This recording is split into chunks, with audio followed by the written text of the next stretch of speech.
Assalamualaikum warahmatullahi wabarakatuh. Perkenalkan, nama saya Muhammad Irfansyah.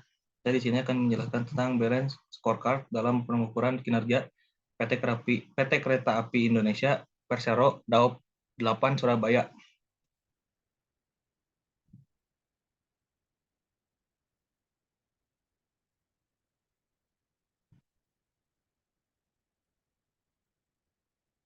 Landasan teori pengukuran kinerja. Setiap kinerja perusahaan harus dilakukan pengukuran dan penilaian dalam progresnya agar pihak manajemen dapat menjadikan hasil pengukuran dan penilaian sebagai pengambilan keputusan di mana datang menurut Mardiasmo.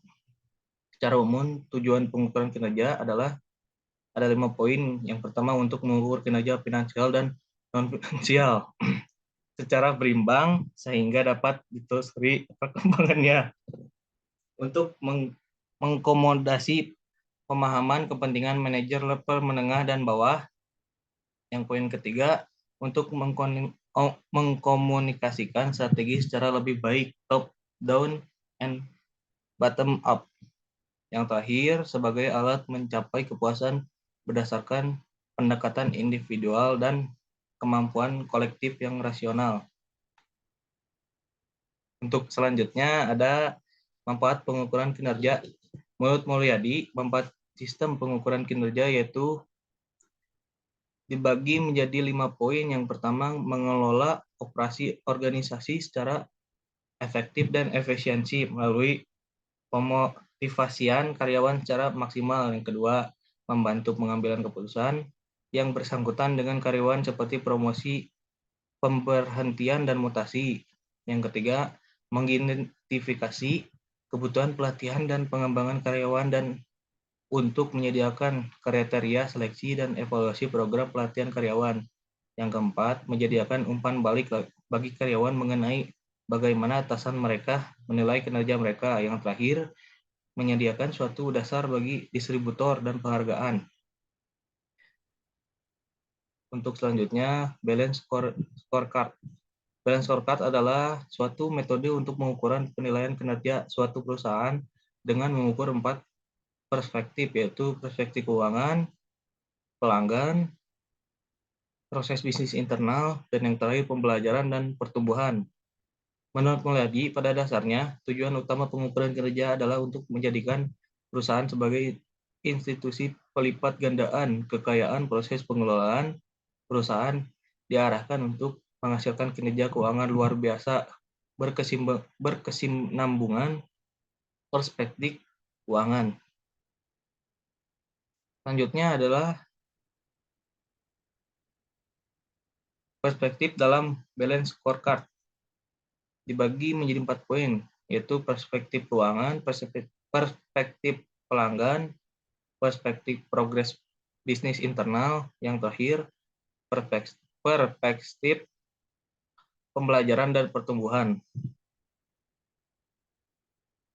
Metode penelitian, jenis penelitian yang digunakan adalah penelitian dengan pendekatan deskriptif kualitatif. Pengukuran kinerja PT Kereta Api Indonesia Daop 8 Surabaya berdasarkan balance scorecard. Pengukuran kinerja dengan metode balance scorecard dapat mempermudah pihak manajemen perusahaan dalam mengukur dan menilai kinerja perusahaan melalui perspektif keuangan. Adapun 4 perspektif dalam balance scorecard yaitu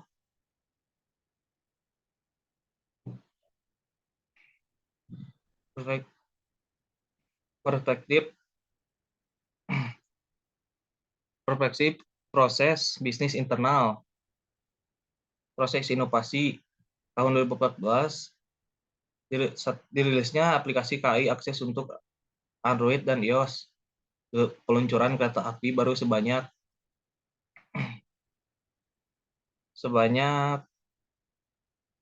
kereta api KA Bima Sarawangan kelas bisnis AC, Prabuagi, dan lain-lain. Perubahan jam keberangkatan sesuai kebutuhan pelanggan atau konsumen. Melakukan Car Free Day untuk memperkenalkan perusahaan kepada masyarakat.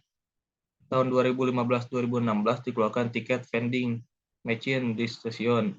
Penerapan boarding system yang dilengkapi fasilitas cetak tiket mandiri. Meluncing kereta api Kartajaya rangkaian panjang dari 9 kereta menjadi 14 kereta. Penambahan kereta pada KA Sancaka dan KA Kertajaya untuk liburan Natal dan Nataru. Dan yang terakhir pada tahun 2017, penambahan kereta api baru sebanyak 6 kereta api, peluncuran kereta api priority, peluncuran kereta api ekonomi premium, mengadakan experience untuk meningkatkan perusahaan, membangun kerjasama dengan hotel kapsul dengan menunjukkan boarding diskon variatif, membuka counter penjualan tiket di DTC, Grand City, dan mal-mal di Surabaya. Perspektif pelanggan. Sasaran pasar PT KAI Indonesia adalah semua kalangan masyarakat dengan memberikan pelayanan berkualitas, nyaman, dan harga terjangkau. Banyak produk yang disediakan perusahaan dalam memenuhi semua kebutuhan para pelanggan, baik dalam urusan pribadi hingga urusan bisnis. Perspektif keuangan. Berikut adalah perspektif keuangan PT KAI Indonesia. Pada tahun 2014, 4,97%. Pada tahun 2015 meningkat menjadi 6,24%. Pada tahun 2016 menurun menjadi 4,5%. Return on equity-nya pada tahun 2014 naik jadi 15,22%. 2015 juga naik jadi 15,37%. Pada 2016 menurun menjadi 10,48%. Perspektif pembelajaran pertumbuhan.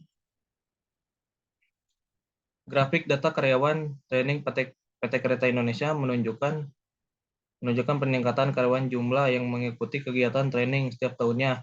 Pada tahun 2014 hingga 2016 terjadi peningkatan dari 527 karyawan menjadi 641 karyawan. Peningkatan ini mencerminkan kinerja baik perusahaan dalam mengembangkan sumber daya manusia.